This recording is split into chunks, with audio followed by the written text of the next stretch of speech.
In June 1815, Napoleon stood before his troops at the village of Waterloo in present-day Belgium and addressed them with these words: "Soldiers, you have just come from a long and fatiguing march. You are hungry, you are thirsty, and you have not yet slept. But there is no time to be lost.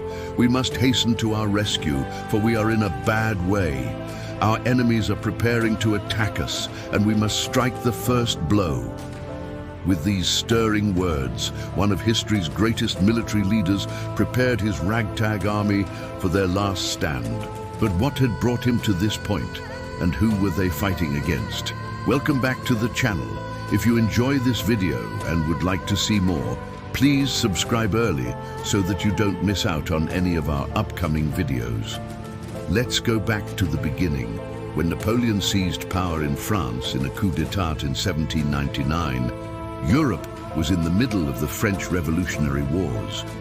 The French Republic was at war with a coalition of European monarchies: Austria, Prussia, Great Britain, Russia, and Sweden, all trying to restore the former French monarchy. Louis XVI had been deposed and executed by the revolutionaries in 1793, but his successor, Louis XVI, was still alive and in captivity. It looked as if it might take years for France to win the war, but Napoleon's military genius soon turned the tide, and France began achieving a series of stunning victories. Napoleon's victories on the battlefield made him incredibly popular in France, and when peace negotiations were finally able to be conducted, the other nations of Europe were eager to make a deal with him.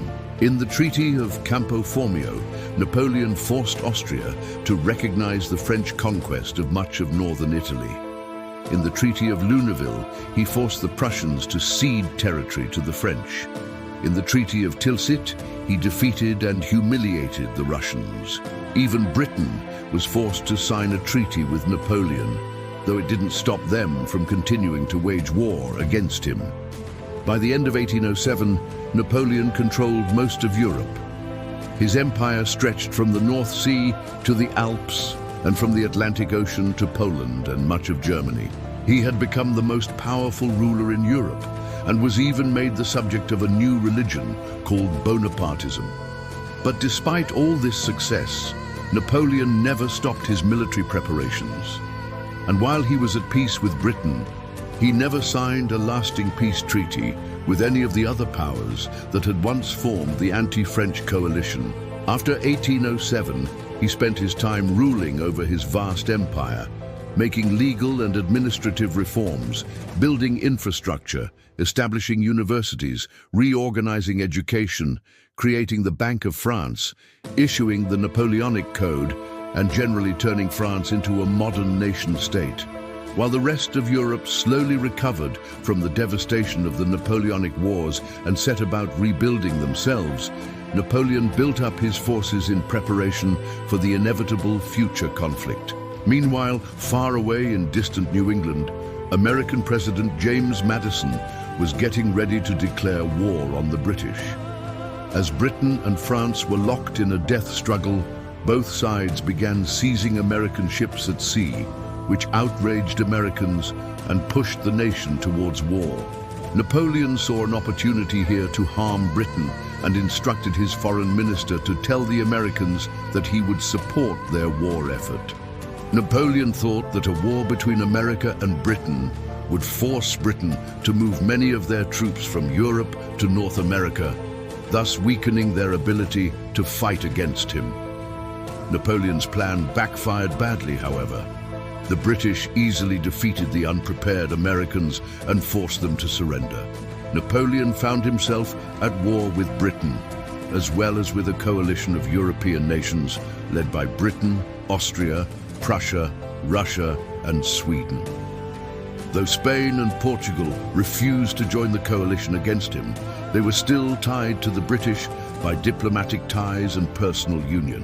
Once again, Napoleon achieved stunning victory after stunning victory on the battlefield.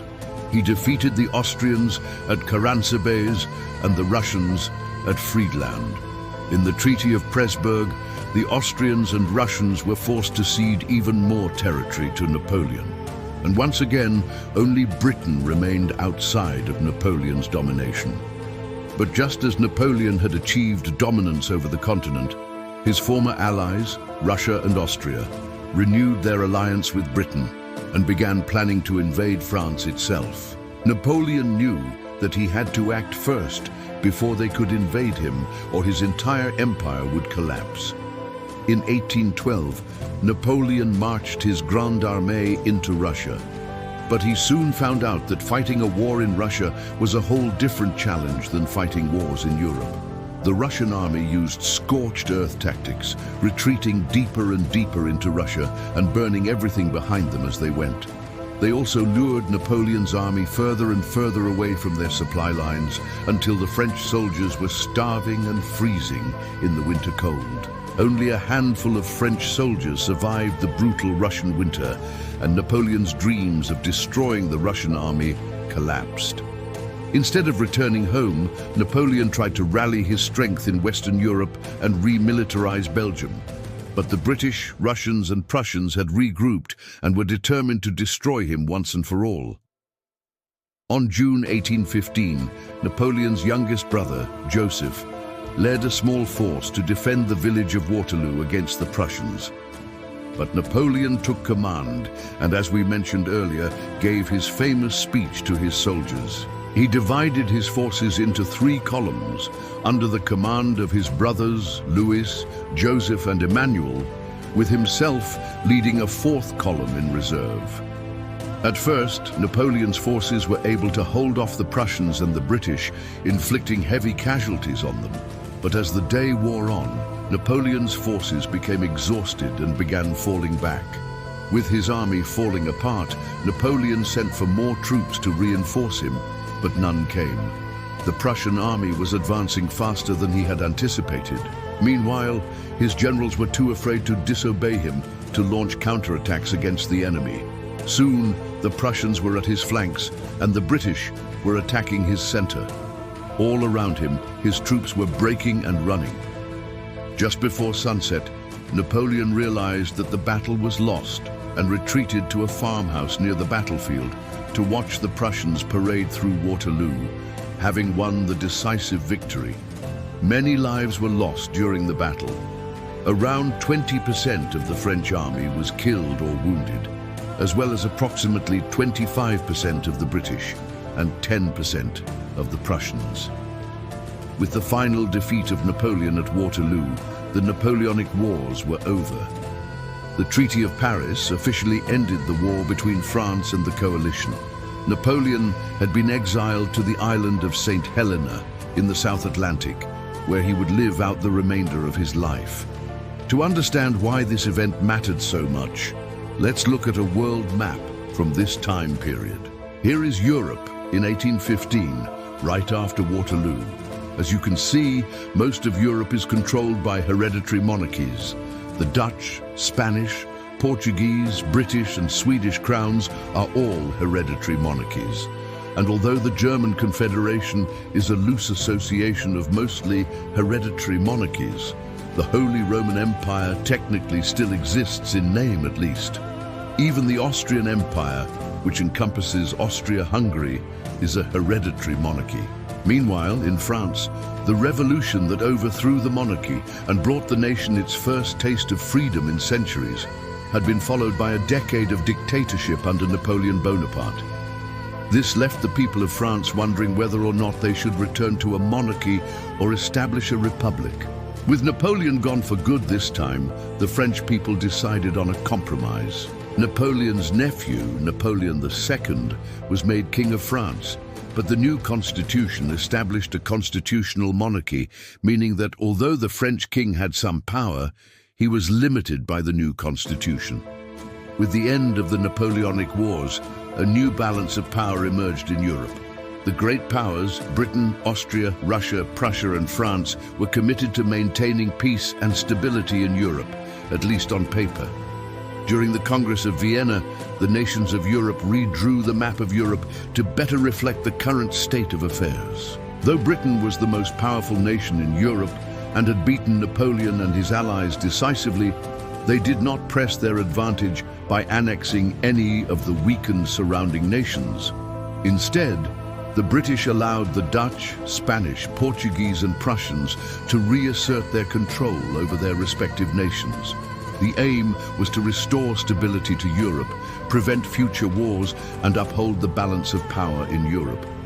As we said earlier, Britain was the most powerful nation in Europe, but now they faced a new threat from another part of the world, the United States. Since the United States declared independence from Britain in 1776, the two nations had been at war twice.